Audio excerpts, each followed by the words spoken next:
Okay, Lauren, thanks very much for your introduction, and thank you to Kath for asking us along, and welcome to everybody today.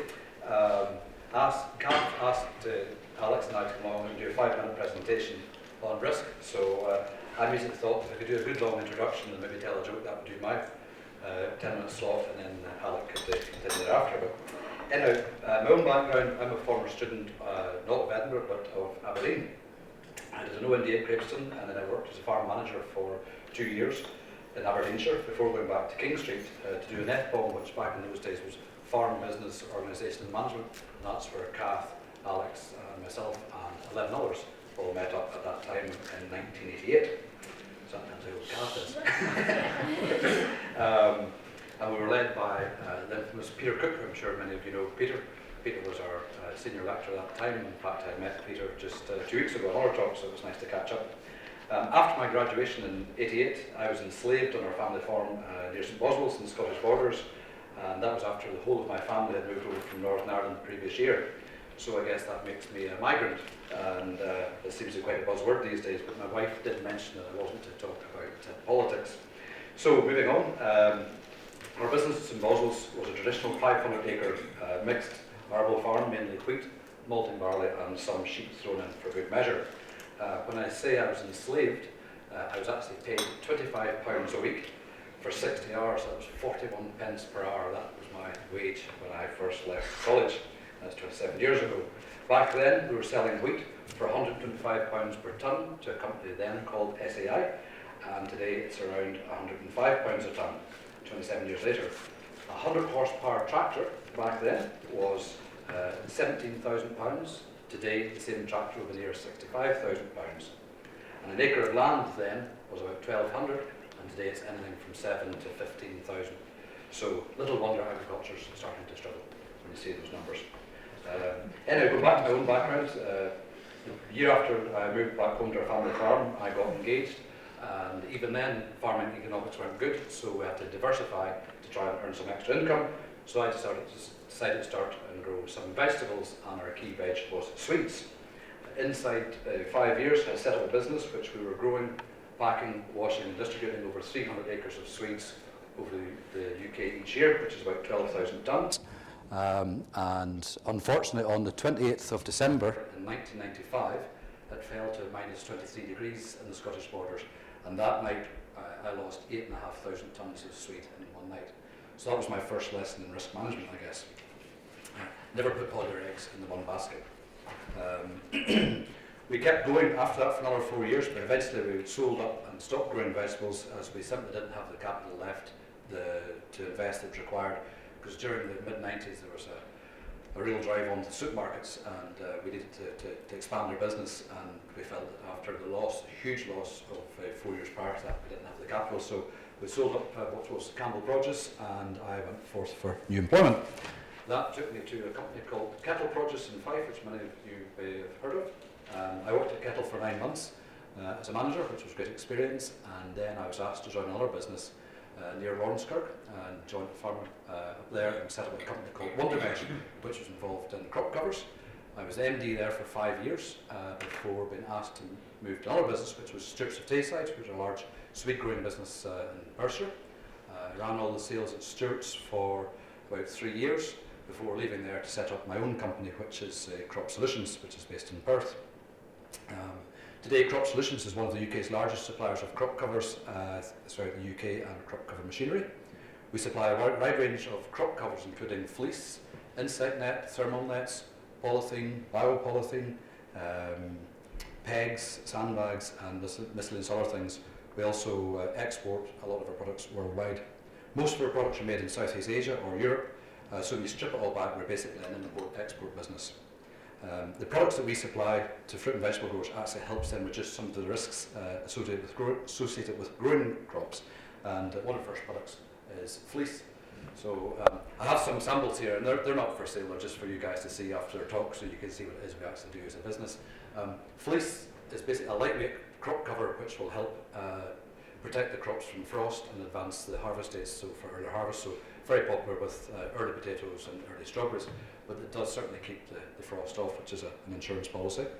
One of the other main products we sell is insect net. An insect net is basically a very fine net, like a mosquito net, which you can place directly over the crops, and it keeps all insects out, which reduces the dependence on insecticides, and again offering insurance to the crops. And the third key product we sell is bird net, believe it or not. We sell huge quantities of bird net all over Europe, and this net simply stops the birds attacking the crops. So it's again all about risk and insurance. The key risks to our business are, first of all, having the right suppliers on board, in terms of checking their quality control, the reliability, that they're financially secure. We actually credit check all of our suppliers just like we credit check all of our customers.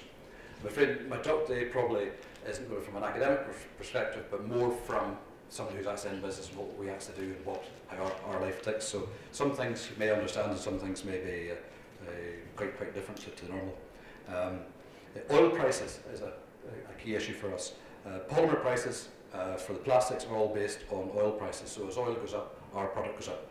But when oil rises, it can take 6 months before the polymer actually rises, and vice versa. There's always a time lag.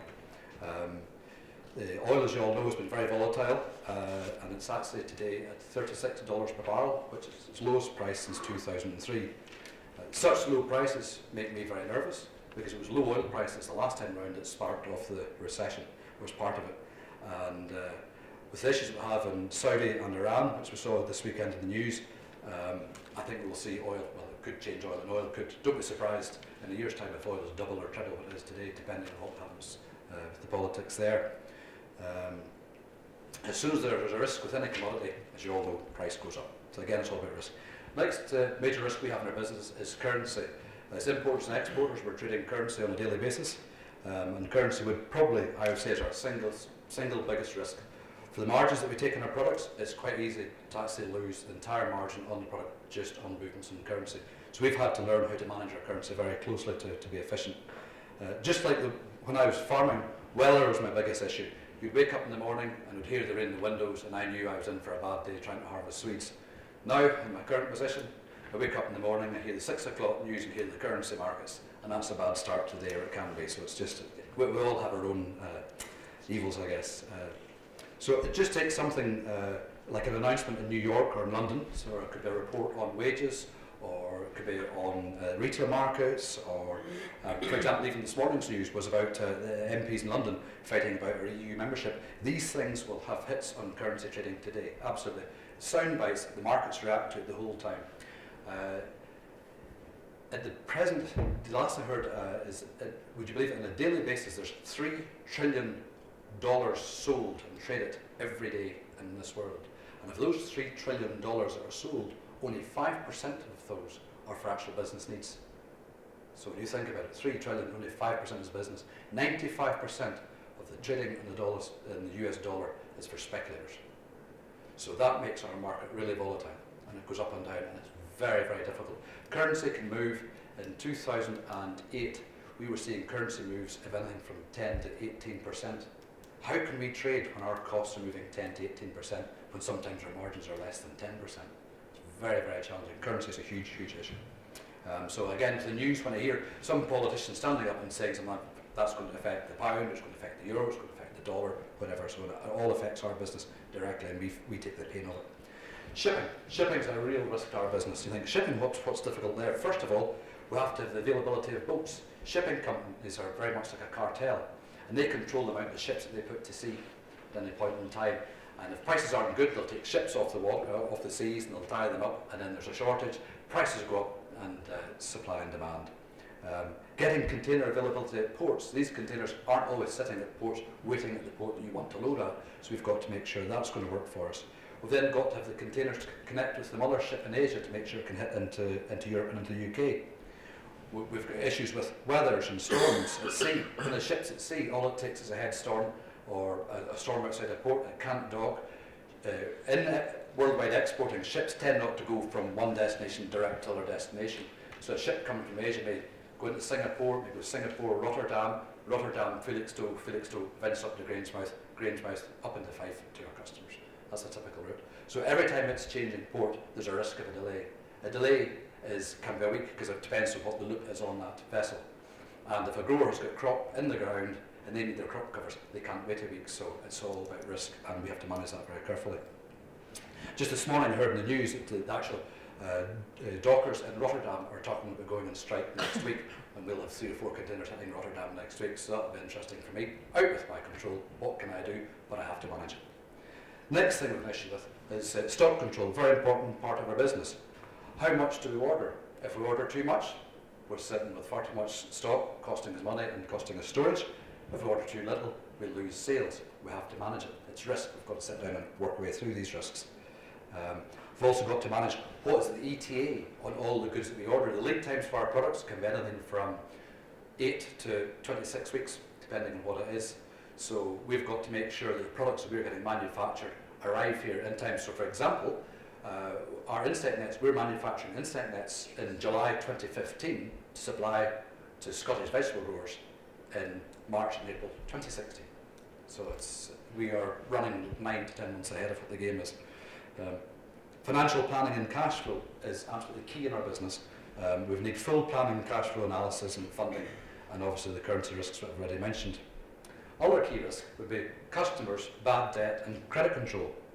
We credit check all our customers and update them lifetime at Company's House. So we've got a system in our office whereby our customers are logged onto the system. It's a bit like Dun & Bradstreet, and then if there's any changes to Company's House on their finances, it comes through to our accountant. He'll update their file and updates our whole system in our office. We've invested an awful lot of money in IT in the last 3 years just to make sure that we're efficient at what we do. We set limits on our customers based on their audited accounts at Company's House and also on their payment performances, and we review these on a monthly or quarterly basis as required. It's absolutely key that we manage our risk and exposure to debt. Production planning and logistics. So we have a lot of issues there with careful production planning required in all our products, specs, sizes and quantities. Our factory lead times, we've got to look at there. There's risks there as to how long it will be to get the product manufactured and any delays that they can have, as with any production facility. Our shipping time frames, getting the containers booked, getting them cleared at customs whenever they hit the UK or Europe, and it all takes a lot of effort, and it must be 100% accurate. What we do in our business as importers and exporters has to be 100% accurate. Any mistakes we make at all in our office, in our admin, will affect our customers and the delivery of our products. So our key objective as a business is to get the product there on time and to spec. So many of our customers don't actually realise what I've just said here in the last 5 minutes, what's actually behind getting their goods from Asia to the UK. A lot of them order just in time, but just in time doesn't work when you're operating from the far side of the world for all the risks that we run. But our customers, as always, they're right and they expect it to be there when they want it, so we have to deal with it. Okay, moving on. So the key risks in farming. So I've taken an academic overview for you guys on the key risks in farming, so I went to Google. And the key risks there are, I'll just go through, production, weather, pests and diseases, marketing. The price of a product normally depends on the supply and demand of that, cost of that production, and most of these are out with the control of any individual farmer. Financial, borrowing, interest rates, currencies, availabilities, funds, availability to repay, legislation, that's the decisions that the policymakers make, and the uncertainty that can bring to the farming community. Human, on smaller business, often the health of the farmer as the key person is indeed a huge risk. This can be through illness, accident, or death. And all of the above are normally interrelated. So, for example, the ability to repay farm debt can depend on cost of production, market prices, interest rates, subsidies, price support, and the general health of the individual farmer. And they're all interlinked together. And all businesses are the same. When you strip it all back, businesses are businesses, and the principles are always the same. So, risks, we're here to talk about risks. Risks, a good saying I had from a good friend of mine was, don't worry about something you can do nothing about. And it's actually a very good saying, because you can turn that around and say, okay, let's focus your efforts on something that you can do something about. And that's probably what's helped me achieve the success in my career. I recently watched a video on farm management, which is part of this series from Sandy Ramsey. And Sandy interestingly said that he estimated that less than 2% of farmers will do a detailed budget and cash flow analysis. Now, I'm not sure if he's right at 2%. I would like to think it's a lot higher than that. I'd like to have thought that most farmers, perhaps at least 20% of farmers, would do some form of budget and cash flow, but Sandy should be better informed than me, obviously. But yeah, So that's, for me, it's frightening to think that so many farmers will go into 2016 with little or no financial planning or budgeting in place. In our business, we couldn't even consider to start and do that now. It's a real worry. But I know it's like, so as a farmer myself, a lot will say, how can I do a business plan if I don't know what the prices or yields are going to be?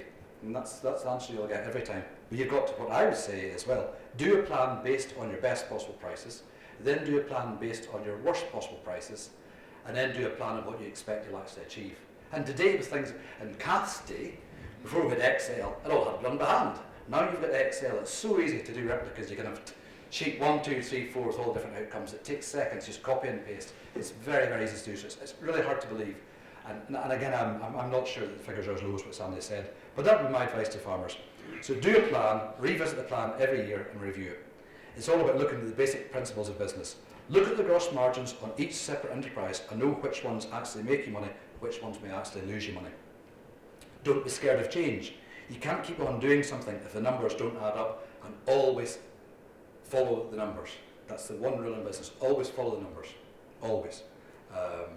You know, if you're not good at doing costings, then pay somebody to come in and help. The costs of doing a small budget, whether it's, I was going to say SEC, but it's SRUC, to come in and help any grower with their costings and some risk management, that cost is nothing compared to the capital they'll have involved in the businesses and the risks that they're subjecting their capital to. The cost of taking advice is nothing. But a farmer won't believe that when you tell them, but it really is the cost of advice. Good advice is the cheapest thing you can ever get, in my view. If the figures flag up some harsh truths, then act on them. Never ignore them. You'll never get a profit through ignorance. Never. It's tough out there, and I know it's really tough, and I've been through the mill several times myself personally. And the only way forward is for careful, detailed financial planning and budgeting. Even if things are bad, it's better to know how bad than just to ignore it. You must understand in the business, if things are difficult, how long you can actually sustain the situation before the final curtain closes. They must know that. By doing careful budgets and business planning, this will all be flagged up and be quite clear. And then if nothing else, the farmer himself has the ability to make a decision as to what he wishes to do. I know decisions are difficult, but without numbers and information, you can't make a decision. It's what most businesses will do with all the products they sell, so farming should be no different. For example, in my product, I can tell you I know the cost of every single item that we sell, and I know the margins of every single item we sell, and I know where we need to be. I know where our business needs to perform on a weekly basis, on a monthly basis, quarterly basis, and annual basis to survive. And because of the margins that we work on are so low, which is very similar to farming, we couldn't operate without having a really good handle on all our numbers. So yeah, farmers must realise they're running a business just like another business, and they need to look at the margins and the risks they run to obtain those margins. So that's kind of my overview, if you like, on risks in farming, and say we'll hand over to Alex, who's going to come at it. Myself, I'm no longer farming. Alex is still farming, but is involved in several other businesses as well. So I'm afraid today you're getting a very much full-on view of how businesses are dealing with risks in today's market. And hopefully after Alex has had his chat, we'll both be open to any questions you wish to ask, and we'll try and help and hopefully create some interesting discussions. So, okay, over to Alex.